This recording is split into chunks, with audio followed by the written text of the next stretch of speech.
Okay, so good morning. You see next to me here is Roxanne. She will do the presentation for you. Let me just see if you can hear and see me. You can write in the comments. We are able to answer questions. I want Roxanne today to just do the presentation. It's her first time here on Facebook Live, so be kind to her. It's not that interactive like I do that with quickly answering questions, but I promise you we will be able to answer them at the end. Okay? Good morning, Yiku. Great, I can see that. Just let me know if you can hear us. That would be lovely. Like I said, I have a nice microphone today. I just hope the sound is good and the light is good today. Ayiko, I can see and hear you. Great, I am happy. Quickly, my name is Dagmar Breiling. I'm the founder of Funding Connection. We assist companies accessing loans and grants, and I also offer some mentorship to help entrepreneurs growing their businesses. I've done that a couple of times and also here now in South Africa quite successfully. Roxanne is one of our business plan consultant here. She has a degree in psychology. Plans to do her MBA.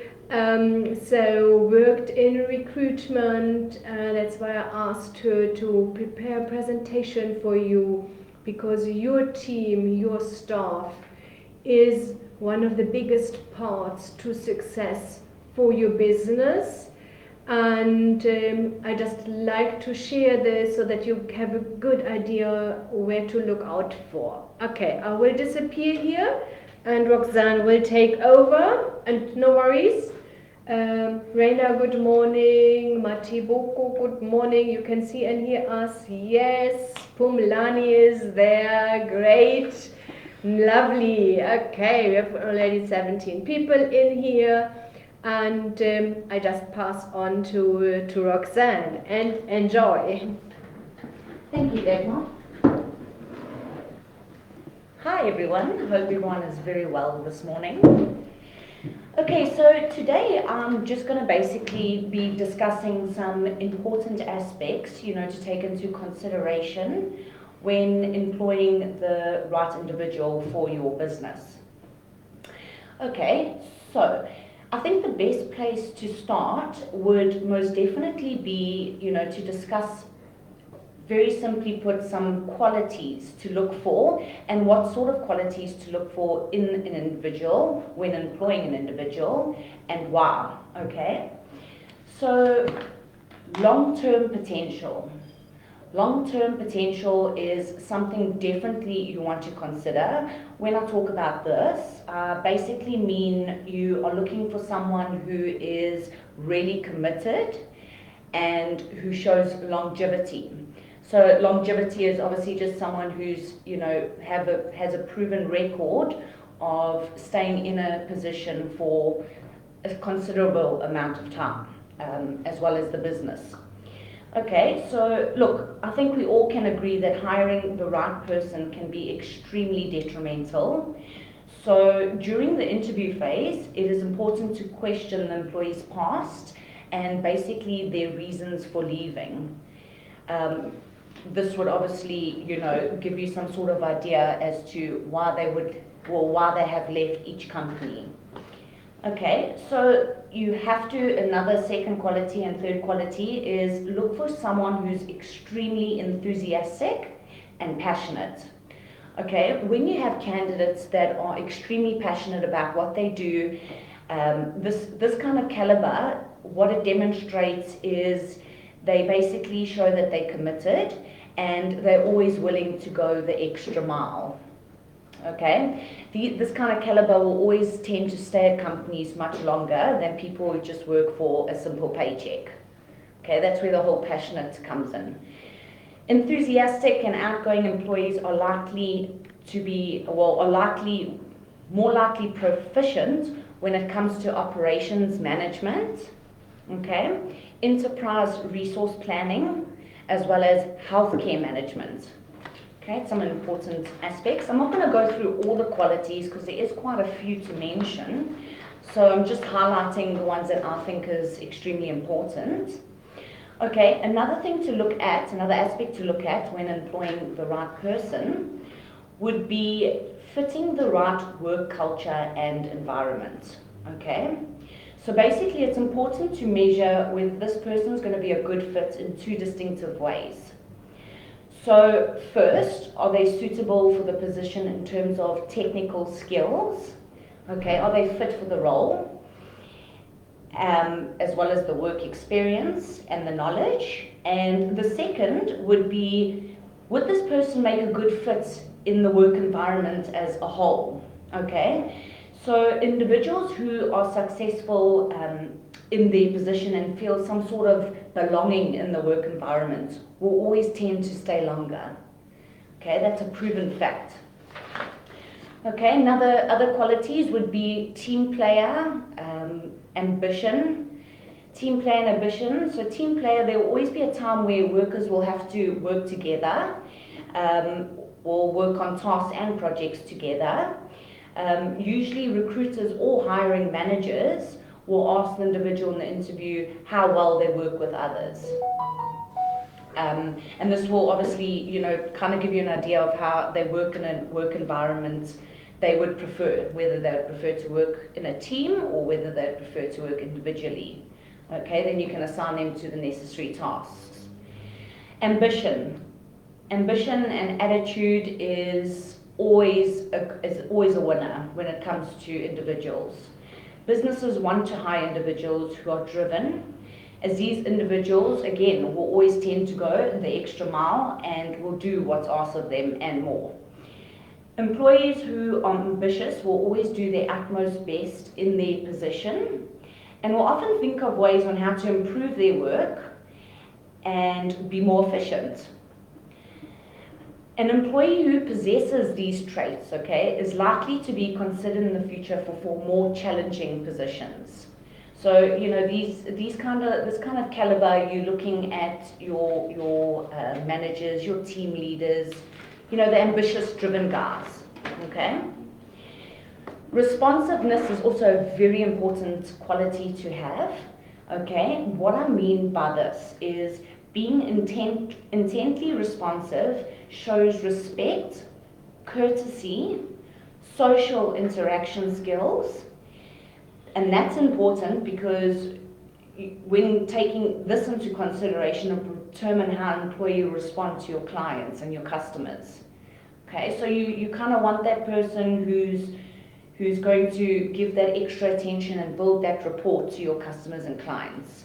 That's someone who's more of an introvert, analytical kind of person.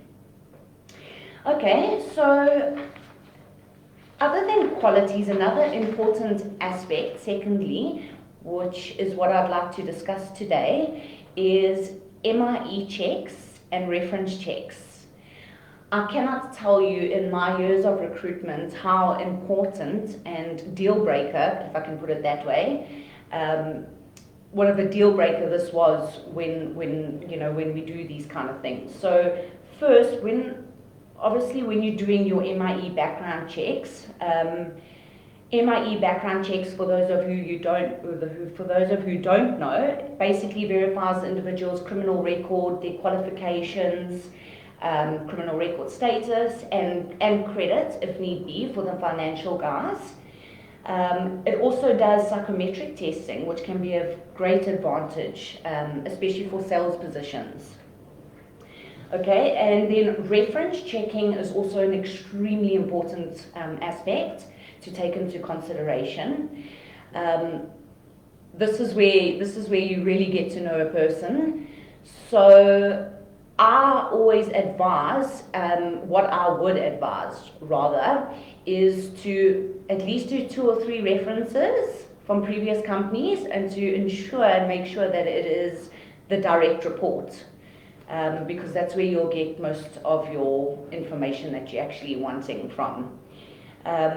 in many instances as a recruiter, we've had quite a few individuals, they do like to fib to get the job. So this obviously just ensures that, the person has no criminal record, as I'm sure nobody wants to hire a criminal, if I can put it very blandly. Okay, so during the interview phase, there are some techniques and strategies to take into consideration for effective interviewing.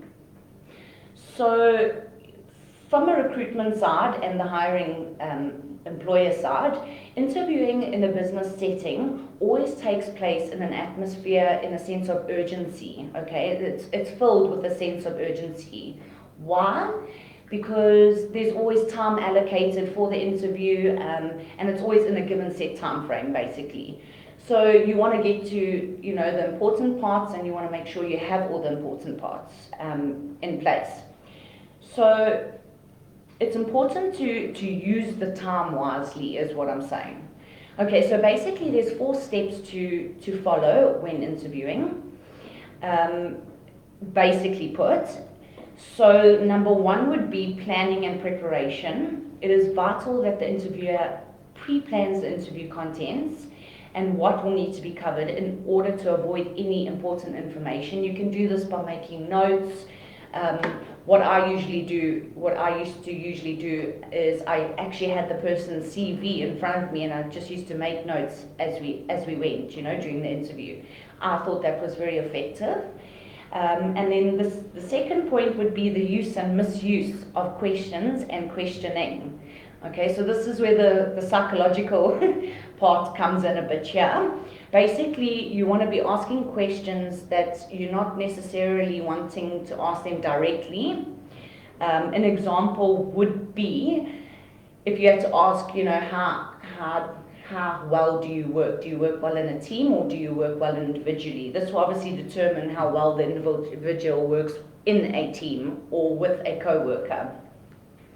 Okay, the amount of control that the interviewer should exercise over the discussion, so that always needs to be controlled, and the interviewer must always be in control. That's very important. Don't let the candidate run away with your stories, because that's when you miss information, and that's when you miss the important information, what you actually need. And the last one is obviously the analysis and evaluation of the information obtained. So here you would obviously just, determine and collaborate with what the actual job requires and entails, and to see if the person would be fit overall in terms of technical skills, as well as, an actual good fit in the culture, work culture itself. There's been lots of times where the person can be right for the job in terms of technical skills, and then they get there, and a month or 2 down the line, management and this employee are just not gelling well, and it's the personalities that are clashing. And that actually brings me to my next point, would be the personality tests and assessments for SMEs. Also another really important aspect to consider. You may just want to pay that extra bit and do it right the first time to ensure your business is running successfully. Especially with startups, you want to get this right. You want to get the right staff, and you want to get the right skill in the right position. As I mentioned earlier, okay, the cost of hiring the wrong person has actually been estimated up to 4 times the employee's salary. Okay, so this includes time spent creating the advert, interviewing, actual salary, as well as training on the job. Overall, hiring the right fit for your business. Overall, hiring the right fit is a big part of your business success. However, so is making the most of the talent that is right under your nose. Okay, so it's all good that you hire the right person for the right job, but you want to maximize their strengths and their productivity, and you can do this by taking these assessments. Okay, so for example, great employee, wrong role. Assessing your employees' personality types can basically help you determine their strengths and weaknesses and able to put them in a position where they are able to shine the most, okay? So just another important fact would be employees who use their strengths every day are 6 times more likely to be engaged in their jobs, okay? So as I mentioned before, you want to be putting the right skill in the right place, you want to be putting the right manager in managing the right team, you want to avoid all sorts of personality clashes. We all come with different personality types, so it's important that we collaborate those with the positions that we're in.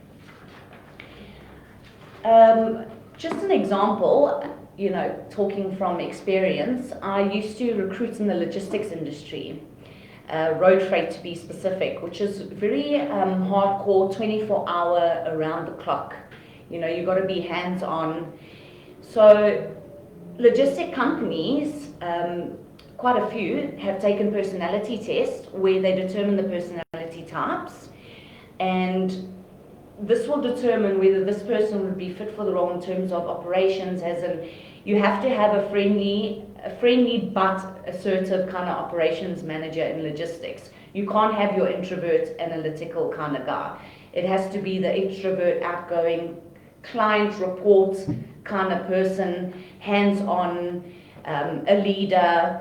So that would just be an example that I would use, you know, with regards to this whole personality test and assessment. So I do think it's extremely vital that taking up these tests and taking into consideration would be a success in your business.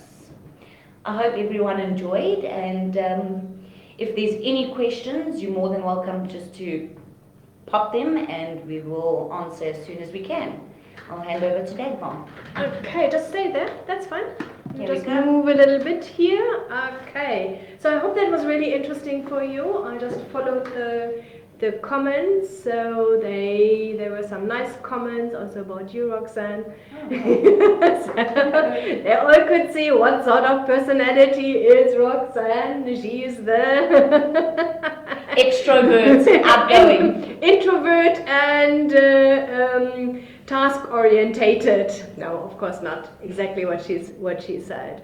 And that's something what you need always in your team. You need to think about where are your own strengths, okay? And then you need to make sure that you find people that complement it.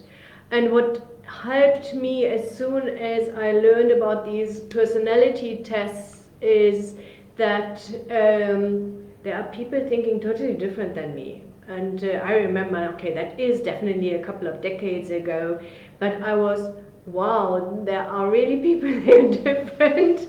I always thought every human being is the same and things the same, and and that definitely helped me also with communication, because you need to know you can motivate somebody who's extrovert differently than somebody who is introvert, and that helps you with leading your team, managing your team.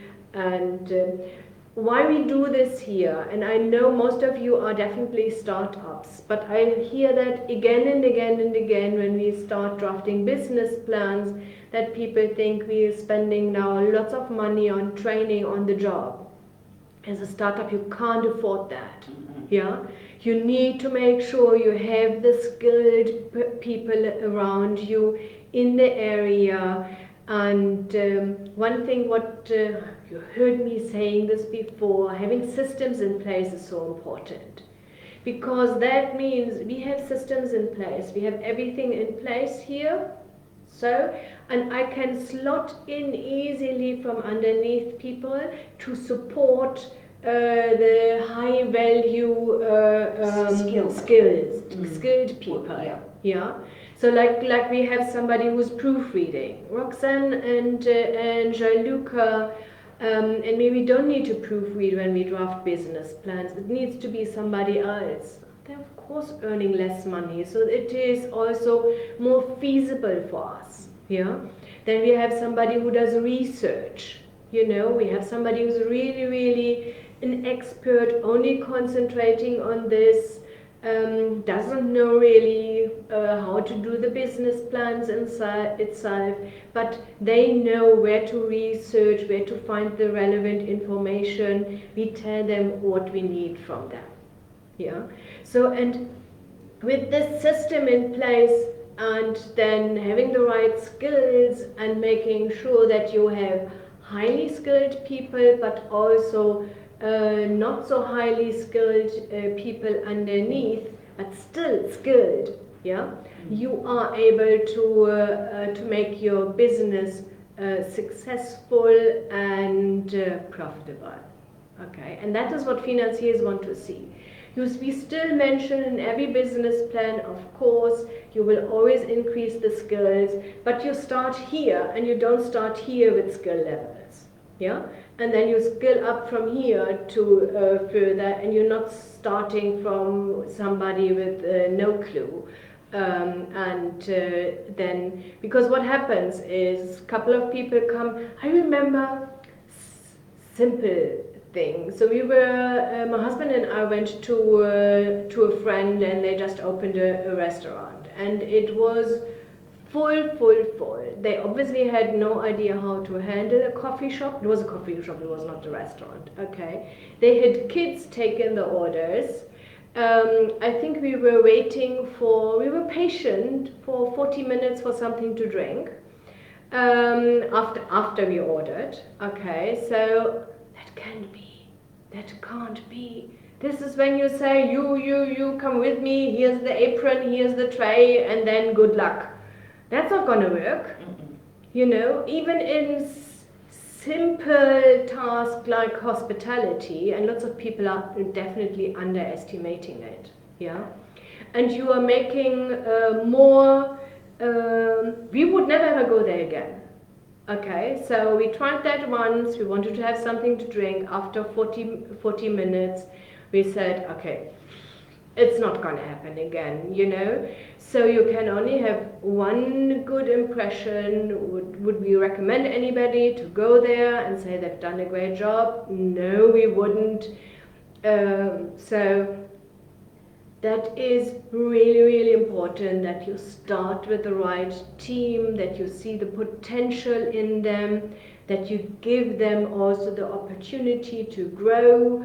That is for me one of my biggest motivation, to have even team members, to just see them grow.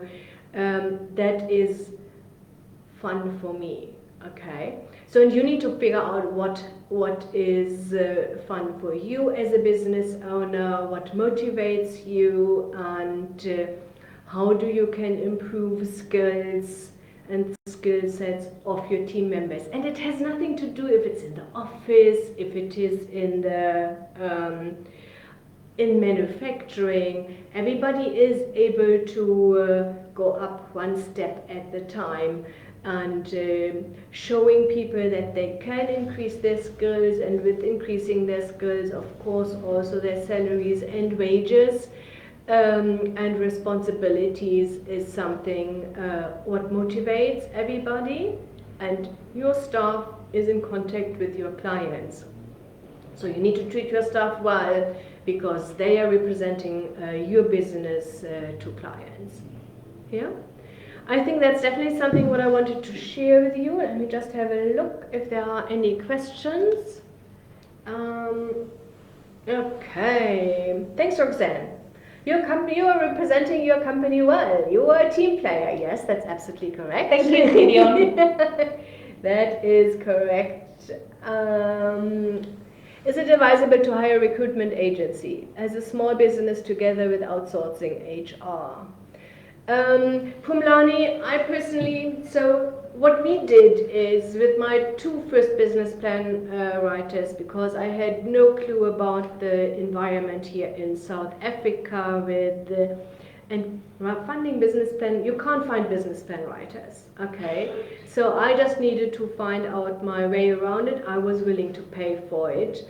Later on, because I've done direct search and headhunting in Germany, so it's not totally strange for me, but the first two ones I definitely felt more comfortable with outsourcing it. I know that lots of people can't afford it in the beginning.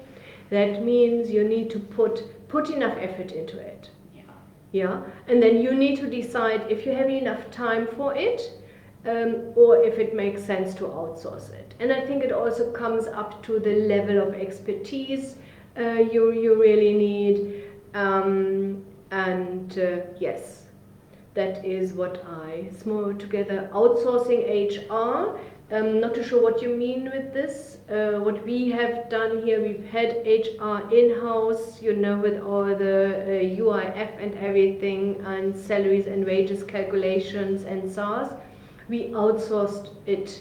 I'm sure there will be a time again when we take it in, but it is always the skill sets we have at the moment. I want to concentrate on our core business where we earn money with, okay? Having HR outsourced itself, so the admin part of it definitely makes sense in my eyes. Would I outsource all HR? No, I wouldn't. You know, I know some people do that. I personally like, because I can motivate my staff, okay? And I don't want somebody else in between, because I'm paying then, I don't know, 20-30% more to the company who, what is it, these time, you know what I mean. People, they are working only, they're working for another company, but then they're working in your company. I'm sure that's what she meant, Pumlani. You know her, these, yeah. Subcontracted almost. Yes, subcontracted. So you're paying more to the subcontractor, and the subcontractor usually pays minimum wage to their staff. And then you have lots of changes, and I like to work with people I know on a regular basis, and even in low-skilled jobs, you still need to have some sort of expertise and experience, and then every 3 months you have somebody new there. That is really frustrating. I personally wouldn't do that, okay? Pumlani, I've lost businesses because of how I was employing. I'm now even afraid to employ going forward. Yes, I totally hear you. I know that. That is scary. That is why you need to be wise to do that, okay? Kotsimo Dimo, I'm interested in becoming a co-owner of a fuel station, and I have the proposal and company profile. I need funding. Can you assist? Yes, we definitely can. You can email it to us. The easiest way for you is via Facebook Messenger. Brent is there on the other side. Jen is there on the other side. You can even attach it via Facebook Messenger. And I will then do the free assessment, see if the business plan is in order, if this is fundable like it is, or if we need to offer some amendments there for you. Yeah? Okay. I know it's scary. I know it's scary to have a team. That means you need to have all the ducks in the row, proper agreements. You also need to handle expectations. Yeah? Your expectation and the expectation of your staff, what they expect from you, and that definitely helps. And starting a business is always scary. Okay, so there's lots of things that can go wrong, and you're managing challenges each and every day. No, not really every day, but on a regular basis, you know. So. And that's part of it, but that's why also your business needs to be really profitable, so that you feel, okay, handling these challenges is worth my while, yeah? What I just wanted to say here at the end is I still have 2 places available for my mentorship program. Part of this mentorship program is definitely how to build a team, how to manage a team, how to motivate a team. If you are interested, just let us know. You can email me directly, dagmar@fundingconnection.coza, or just again use Facebook Messenger and then connect with us. 10-month program. We go through all the different building blocks of a business. It's definitely for startups, for small businesses. They are already in operation. We meet 2 times a month online in Zoom. We don't waste any time. I will share really all my expertise.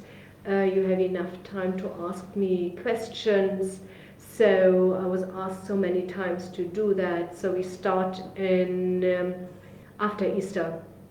Is it 5th or 6th of April, something like this, or 5th is I think Monday, so 6th of April we will start with it. Yes, get in contact, and then I'm absolutely excited to help you to grow here. Okay, thanks very much, Roxanne. Well done. Absolute pleasure. Thank you for watching. And yes, and then we will see us next Monday again. I still don't even know what we are talking about, but I will come up with some interesting topics for you. Oh no, next Monday is Easter Monday. So we will only see us one week later. So this time I've got it right, not like last week, where we set this up and there was a public holiday. Oops. Okay, take good care. Wish you an absolutely successful new week. And we see us in 2 weeks again, latest. Bye. Bye.